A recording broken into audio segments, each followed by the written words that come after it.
कैसे हैं दोस्तों। मुझे उम्मीद है आप खैरियत से होंगे।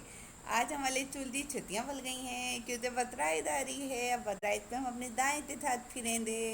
हमारी दाएं लाल कलर की है, आपकी दाएं तेजी है। मेरे साथ मेरी दोस्त है पिंती।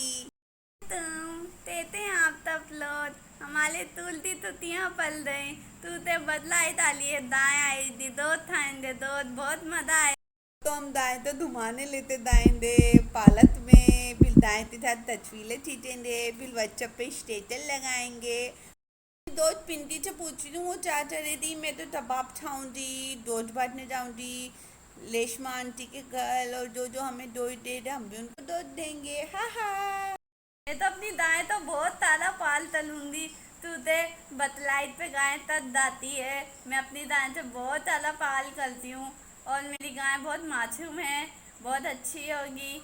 और आप तब ता तलते हैं अपनी दाएं के साथ, और मैं तो सबसे पहले उसका टिक्का खाऊंगी, वो बहुत मजेदार होता है। तो हम अब अपने दाएं से पच जा रहे हैं, आप लोग भी अपनी दाएं से पच जाएं। और दाएं पे बेचते नहीं है कुर्बानी के जानवर पे, याद रखिएगा ये बात। अगर आपको हमारी वीडियो अच्छी लगे तो तुरंत चैनल तो न्यू आइडिया विद किरत को लाइक कीजिए। अल्लाह हाफिज़। तो अगर आप तो हमारी वीडियो अच्छी लगे तो आप हमारी वीडियो को लाइक करें, शेयर करें और कमेंट करना ना भूलें। हमारे लिंक को आगे से आगे शेयर करें। अल्लाह हाफिज़, फिर मिलेंगे बकरा ईद पे।